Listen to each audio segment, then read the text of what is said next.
Boss called me negligent, blamed me for error, and fired me. The next day, I paid them a visit. The fluorescent lights buzzed overhead as I sat in the sterile conference room, my hands trembling slightly against the polished mahogany table.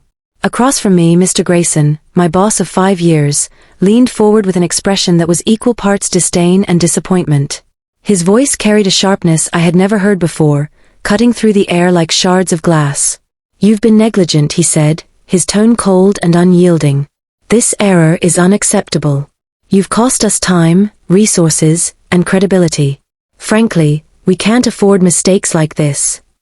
I opened my mouth to protest, but no words came out. My mind raced, replaying the events leading up to this moment. The project, a high-stakes software implementation for one of our biggest clients, had been fraught with challenges from day one. Deadlines were unrealistic, communication between departments was disjointed, and key team members had unexpectedly left the company midway through. Despite all of this, I had poured every ounce of energy into ensuring its success. Late nights at the office, weekend work sessions, endless emails, it consumed me entirely. But now, here I was, being blamed for something far beyond my control. The error they cited wasn't even mine, it was a result of miscommunication between the IT department and the client liaison team. Yet somehow, the responsibility landed squarely on my shoulders. "I didn't make that mistake," I finally managed to say, my voice steady despite the storm brewing inside me. "It's not fair to pin this on me when so many factors contributed to the failure." Mr. Grayson sighed heavily, leaning back in his chair as if exhausted by my mere presence. "Look, Emma," he began, using my first name in a way that felt more condescending than personal. "We're running a business here, not a charity. Mistakes happen, but accountability matters. If you can't handle the pressure, maybe this isn't the right place for you." And just like that, it was over. He slid a termination letter across the table, along with instructions for returning company property. My vision blurred as I stared at the document, each word feeling like a punch to the gut. Before I could gather myself enough to respond, he stood up, signaling the end of our meeting. "Good luck, Emma," he said dismissively, already turning toward the door. "I'm sure you'll land on your feet." Shaken and humiliated, I gathered my belongings and walked out of the building where I'd spent nearly half a decade building my career. The weight of what had just happened pressed down on me as I stepped into the crisp autumn air. Leaves crunched underfoot, their vibrant colors mocking the bleakness I felt within. That night, sleep eluded me. Every thought circled back to the injustice of it all, the unfairness of being scapegoated, the betrayal of trust, the loss of something I had worked so hard to achieve. But beneath the anger and hurt simmered something else, determination. By morning, resolve had replaced despair. I wouldn't let them get away with treating me this way. The next day, I dressed carefully, choosing an outfit that exuded confidence and professionalism. With my head held high, I strode into the same office building I'd exited less than 24 hours earlier. The receptionist looked startled to see me, but quickly buzzed me through after confirming my appointment. As I waited in the lobby, I rehearsed the conversation I planned to have, not just with Mr. Grayson, but with anyone who dared to question my integrity. When the elevator doors opened on the executive floor, I felt a strange mix of nerves and adrenaline coursing through me. This wasn't about revenge or vindication, it was about setting the record straight. I deserved better than to be cast aside without a second thought. And deep down, I knew there was more to this story than met the eye. As I entered the familiar hallway, memories flooded back, the late-night brainstorming sessions, the celebratory lunches after closing big deals, the camaraderie I once shared with colleagues who now avoided eye contact as I passed by. It stung, but I refused to let it deter me. Today wasn't about dwelling on the past, it was about reclaiming my power. The assistant outside Mr. Grayson's office greeted me with polite indifference. "He's waiting for you," she said, gesturing toward the door. Taking a deep breath, I pushed it open and stepped inside. Mr. Grayson sat behind his desk, looking every bit the imposing figure he always did. His suit was immaculate, his tie perfectly knotted, and his expression unreadable. "Emma," he said, raising an eyebrow. "To what do I owe the pleasure?" I took a seat across from him, placing my bag on the floor beside me. "I wanted to address some things before moving on," I began, my voice calm but firm. "Specifically, the circumstances surrounding my termination." He leaned back in his chair, folding his arms across his chest. "I thought we covered everything yesterday." Not quite, I replied. You accused me of negligence and pinned the blame for the project's failure solely on me. But the truth is, I wasn't given the tools or support needed to succeed. Communication breakdowns, staffing shortages, and unrealistic deadlines all played a role in what happened. To single me out ignores the bigger picture. Mr. Grayson studied me for a moment, his gaze piercing yet guarded. Are you suggesting the fault lies elsewhere? I'm suggesting it's shared, I clarified. And while I take ownership of my part, I won't accept full responsibility for something that was clearly a team effort gone wrong. For the first time since I'd known him, Mr. Grayson seemed uncertain. He shifted in his seat, glancing briefly at the stack of papers on his desk before returning his attention to me. Even if that's true, businesses operate on results. When things go south, someone has to answer for it. And that someone should be chosen based on facts, not convenience, I countered. Firing me might solve a short-term problem, but it doesn't address the systemic issues that led to this outcome. What happens the next time a project fails? Will you fire another employee and hope it fixes everything? His jaw tightened, and I could tell my words had struck a nerve. Still, he remained silent, allowing the tension in the room to build. There's something else I need to discuss, I continued, reaching into my bag. Before leaving yesterday, I made copies of several documents related to the project. Emails, progress reports, meeting notes, they paint a very different picture of what actually transpired. I believe they'll provide valuable context for anyone interested in understanding why things went wrong. I placed the folder on his desk, watching as his eyes flicked to it warily. Why are you showing me this? He asked, his tone tinged with suspicion. Because transparency matters, I said simply.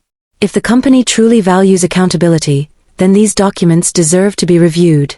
They highlight areas where processes broke down and offer insights into how similar situations can be avoided in the future. Mr. Grayson stared at the folder for what felt like an eternity. Finally, he reached for it, flipping it open to skim the contents. His expression darkened with each page he turned, and I couldn't help but feel a small sense of satisfaction knowing the truth was finally coming to light. This changes nothing, he muttered, though his voice lacked conviction. Your employment here is still terminated. I understand, I replied evenly. But I hope you'll consider the broader implications of what happened. Firing me may have seemed like the easiest solution, but it doesn't erase the underlying problems. Addressing those will require courage and leadership, qualities I know you possess. With that, I stood up, gathering my bag and preparing to leave. Before stepping out the door, I turned back to face him one last time. Thank you for your time, Mr. Grayson. I wish you and the company the best moving forward. As I walked away, I felt lighter than I had in days. Whether or not my actions would lead to meaningful change remained to be seen, but I had done everything in my power to advocate for myself and hold others accountable. Whatever came next, I was ready to face it head-on. In the weeks that followed, whispers of my visit spread throughout the company. Former colleagues reached out, expressing admiration for my boldness and sharing their own frustrations with management's handling of the failed project. Some even hinted at mounting pressure on Mr. Grayson to re-evaluate his decisions. Meanwhile, I focused on rebuilding my life. Updating my resume, networking with industry professionals, and exploring new opportunities became my daily routine. Each step forward brought a renewed sense of purpose, reminding me that setbacks often pave the way for greater achievements. One afternoon, as I scrolled through job listings online, an email notification popped up on my screen. The sender's name caught my attention immediately, Grayson Enterprises. Curious, I clicked on it, only to find a message inviting me to meet with the company's board of directors. They wanted to discuss recent developments and explore potential avenues for collaboration. My heart raced as I read and reread the email. Was this an olive branch? An acknowledgement of wrongdoing? Or simply another attempt to manage optics? Whatever the reason, one thing was certain, my journey was far from over. The invitation from Grayson Enterprises left me with a whirlwind of emotions. On one hand, it felt like validation, a sign that my efforts to expose the truth had not gone unnoticed. On the other hand, skepticism lingered. Was this an opportunity for genuine reconciliation, or was I being used as a pawn in some larger corporate strategy? I decided to approach the meeting cautiously but confidently. If nothing else, It would give me a chance to see how far the company was willing to go to address the issues I'd raised. I replied to the email, accepting their invitation and requesting details about the agenda. They responded promptly, confirming a date 2 days later and vaguely mentioning strategic discussions. The morning of the meeting arrived, and I prepared meticulously. Dressed in a tailored navy blazer and trousers, I carried myself with quiet authority as I entered the sleek boardroom where the discussion would take place. This time, however, I wasn't facing Mr. Grayson alone. The room was filled with members of the executive team and representatives from the board of directors. Their expressions ranged from curious to guarded, and I couldn't help but feel like I was walking into uncharted territory. "Thank you for joining us today, Emma," said Mrs. Langley, the chairperson of the board, her tone polite yet formal. She gestured for me to sit at the head of the table. We wanted to discuss recent events and explore ways we might move forward constructively. I nodded, keeping my demeanor composed. Of course. I appreciate the opportunity to speak openly about what happened. Mrs. Langley glanced around the table before continuing. Your documentation has raised important questions about the circumstances surrounding the project's failure and your termination. We've reviewed the materials thoroughly and recognize there were systemic challenges that contributed to the outcome. Her words caught me off guard. While I hadn't expected outright denial, I also hadn't anticipated such a direct acknowledgement. Still, I remained cautious, knowing that words alone wouldn't undo the harm done. "I'm glad to hear that," I said evenly. "What matters most is addressing those systemic issues to prevent similar situations in the future. Accountability shouldn't fall disproportionately on any one individual when multiple factors are involved." Several board members exchanged glances, and one of them, an older man with silver hair, spoke up. "You're absolutely right, Ms. Carter. That's why we're considering implementing new protocols to improve communication and resource allocation across departments. Your insights have been invaluable in highlighting areas that need attention." It was clear they were trying to present themselves as proactive and solution-oriented. But something still felt unresolved. I leaned forward slightly, choosing my next words carefully. While I appreciate these steps, I want to be honest, my experience here left me feeling undervalued and dismissed. Being blamed for something beyond my control, and then terminated without due process, was deeply unfair. It's not just about fixing systems, it's about fostering a culture of trust and respect. The room grew quiet, the weight of my statement hanging in the air. Mrs. Langley sighed softly, her expression softening. "We understand that mistakes were made, not only in how the project was managed but also in how we handled your situation. For that, we owe you an apology." Her admission surprised me. It wasn't the hollow kind of corporate apology designed to placate. It seemed sincere, though I knew actions would ultimately matter more than words. "We value your contributions to this company," she continued. "And while reinstating you may not be feasible given the circumstances, we'd like to offer you a consulting role to help implement the changes you've outlined. We believe your perspective could make a significant difference moving forward." A consulting role? The proposition threw me off balance. Part of me wanted to reject it outright, to walk away and leave the toxic environment behind once and for all. But another part recognized the potential impact I could have. If I walked away now, would anyone else push for meaningful change? Or would the cycle simply repeat itself? "I'll need time to consider this," I said after a pause. "But if I agree to work with you, it will be on my terms. Full transparency, clear objectives, and mutual respect must guide our partnership." Mrs. Langley nodded. "Understood. Take as much time as you need. We're committed to making this right, for you, for the team, and for the company." As I left the building later that day, I felt a mix of emotions swirling inside me. Relief, uncertainty, hope, all tangled together in a complicated knot. Consulting for Grayson Enterprises wasn't the path I'd envisioned for myself, but perhaps it was an opportunity to turn a painful chapter into something transformative. Over the next few weeks, I weighed the pros and cons carefully. I consulted trusted mentors and friends, seeking their perspectives. Some encouraged me to take the offer, seeing it as a chance to create lasting change. Others urged caution, warning that working with the same people who had wronged me could reopen old wounds. Ultimately, I decided to accept the role, but with strict conditions. I negotiated a contract that ensured autonomy, protected confidentiality, and included measurable goals for improvement. Most importantly, I insisted on regular check-ins with the board to ensure accountability. My first day back in the office was surreal. Former colleagues greeted me with a mix of curiosity and admiration. Some expressed regret over how things had unfolded, while others admitted they'd admired my courage in standing up to management. Though the atmosphere was tense at times, I focused on the task at hand, identifying weaknesses in the company's processes and proposing concrete solutions. One of my early initiatives involved revamping interdepartmental communication. I introduced weekly cross-functional meetings to break down silos and foster collaboration. Resistance came from unexpected corners. Some managers balked at the idea of sharing information freely, but persistence paid off. Slowly but surely, I began to see shifts in attitudes and behaviors.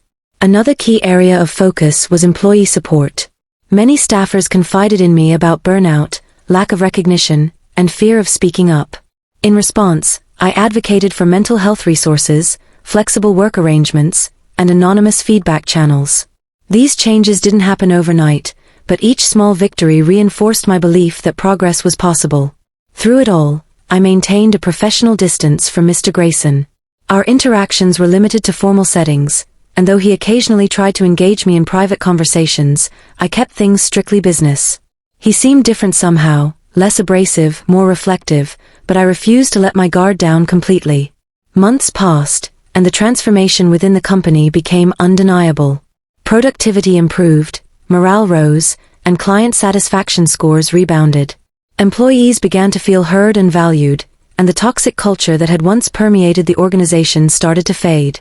Yet, despite the positive changes, I couldn't shake the lingering question, what did I truly want? Helping Grayson Enterprises reform had been fulfilling in many ways, but it wasn't the career trajectory I'd originally imagined for myself. Deep down, I yearned for something more, a fresh start, a new challenge, a chance to build something entirely my own. One evening, as I sat at my desk reviewing progress reports, inspiration struck. Over the past months, I developed a deep understanding of workplace dynamics and organizational flaws. Why not channel that knowledge into creating a consultancy firm dedicated to helping other companies avoid the pitfalls I'd witnessed firsthand? The idea ignited a spark within me.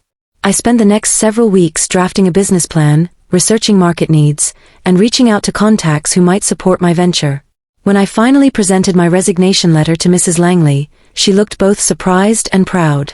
"You've accomplished so much here, Emma," she said warmly. "Are you sure this is what you want?" "I am," I replied with conviction. This experience has taught me the importance of advocating for fairness and integrity, not just within one company, but across industries. I want to take what I've learned and use it to make a broader impact. She smiled, extending her hand. "Then I wish you every success. And remember, should you ever need allies, you'll always have them here." With that, I stepped out of Grayson Enterprises for the final time, not as a victim of circumstance, but as someone who had risen above adversity and forged a new path. Ahead lay uncertainty, yes, but also endless possibilities. Whatever challenges awaited, I knew I was ready to face them head-on, armed with resilience, purpose, and the unwavering belief that even the darkest moments can lead to brighter horizons.